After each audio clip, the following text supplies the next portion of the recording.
Hello everyone, and welcome back to the NASCAR History Series. For those who missed the 9th episode about the life of Joe Weatherly, or any of the previous episodes, I'll leave the links in the description. I also invite you to leave a like and subscribe so you don't miss upcoming videos. This 10th episode is about the one and only King of NASCAR, Richard Petty.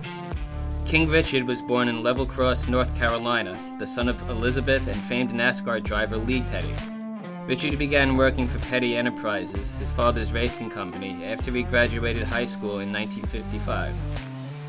Petty began his NASCAR career on July 18, 1958, 16 days after his 21st birthday. His first race took place at C&E Stadium in Toronto. The following year, he had 9 top 10s and 6 top 5s and was named NASCAR's Rookie of the Year. In 1960, he finished second in the Nascar Grand National points race and scored his first career victory at Charlotte Fairgrounds Speedway.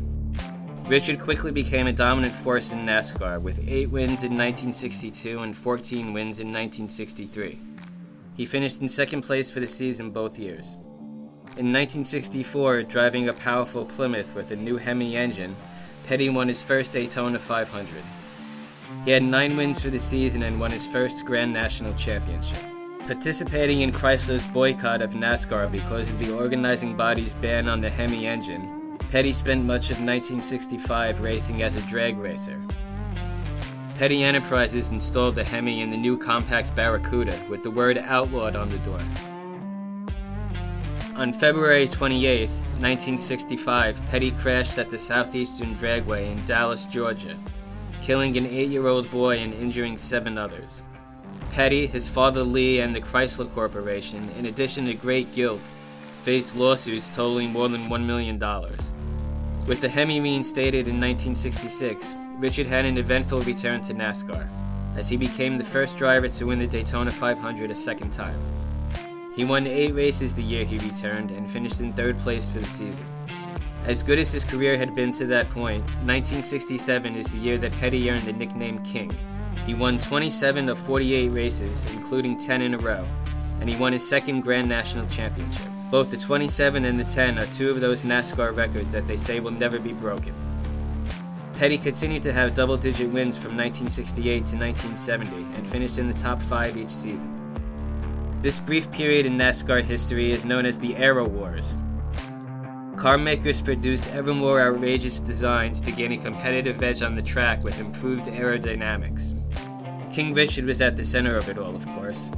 He wanted to drive Chrysler's new Dodge Charger 500 in 1969, but they wanted him to stay with their Plymouth Roadrunner. Instead, after winning the first race of the season with Plymouth, he left to drive the new Ford Torino Talladega. Plymouth won the second race of the season with Bobby Allison, but would win no more that year, as everyone was driving the new Dodges, Fords, and Mercury Cyclone spoilers. Near the end of 1969, Dodge dropped all pretense of designing stock cars when they introduced the Dodge Charger Daytona, the first car with the giant rear wing spoiler and slanted nose. After the defection of their star driver and the events of 1969, Plymouth needed an answer in 1970. It came with the now famous Superbird, Plymouth's own winged warrior. It was enough to bring Petty back. It was also the car that inspired the character King in the Pixar film Cars. But with increased speed comes increased danger. In the 1970 Rebel 400 at Darlington, Petty was injured when his Roadrunner Superbird had a steering failure and slammed violently into the wall, separating the track from the pit area. The car flipped over several times before coming to rest on its side. During the accident, Petty had been knocked unconscious, and his limp body could be seen hanging out the window of the car. Although NASCAR had made the window net official after Joe Weatherly's fatal crash in 1964, it was optional. After Petty's crash, the window net became mandatory. NASCAR changed the rules for 1971 in other ways to make the Aero Warrior cars illegal. It didn't slow down the King. If anything, it helped him. Petty won 21 times in 1971, which was second only to his own 27, and his 3rd title. He also became the first driver to win the Daytona 500 3 times, and the first driver to earn more than $1 million in his career. With all of the changes to the cars, rules, and schedule, 1972 is marked as the beginning of the modern era in NASCAR. When the car companies withdrew factory support, Petty got the chance to drive a Dodge Charger like he wanted, and secured a sponsorship deal with STP that would last 28 years. He also won his 4th championship with back-to-back titles in 1971 and 1972. Richard won his 4th Daytona 500 in 1973, but finished in 5th place for the season. He won back-to-back championships for a second time in 1974 and 1975. 1974 was his 5th Daytona win and 5th title.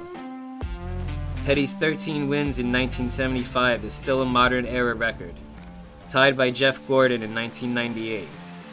In 1976 and 1977, Petty finished in 2nd place. Something remarkable happened in 1978. It was the first year since he started racing full-time that Richard Petty didn't win a single race. He still finished the season in 6th place. The 1979 Daytona 500 was the first 500-mile race broadcast live from start to finish on national television. A snowstorm in the Northeast dramatically increased viewership. Cale Yarborough and Donnie Allison fought for the lead near the end of the race. Petty was in 3rd at the head of the rest of the pack, half a lap behind. Yarborough and Allison crashed, which allowed Petty to win his 6th Daytona 500. After the race, Yarborough, Allison, and Allison's brother Bobby had a fight on the infield, some of which was captured by the live TV cameras. The broadcast received such high ratings and so many people called the TV station asking about it that CBS started showing races every week.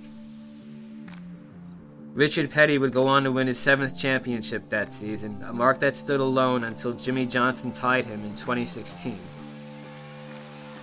Petty continued to have moderate success into the 1980s and matched his 7 titles with a 7th Daytona 500 win in 1981.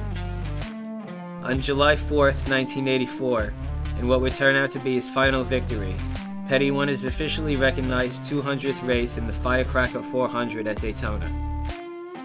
He retired in 1992, even running a full schedule in his final season. The King's 200 career victories are first all-time by a wide margin. Second-place driver David Pearson has 105. Petty's 123 pole positions are also first all-time. In 2010, along with the Frances, Dale Earnhardt, and Junior Johnson, Richard Petty was inducted into the inaugural class of NASCAR's Hall of Fame. At 85 years old, the King is still chairman of Petty GMS Racing and often serves as an ambassador for NASCAR. He rides on top of the NASCAR 75th anniversary float in the Rose Parade on January 2nd, 2023.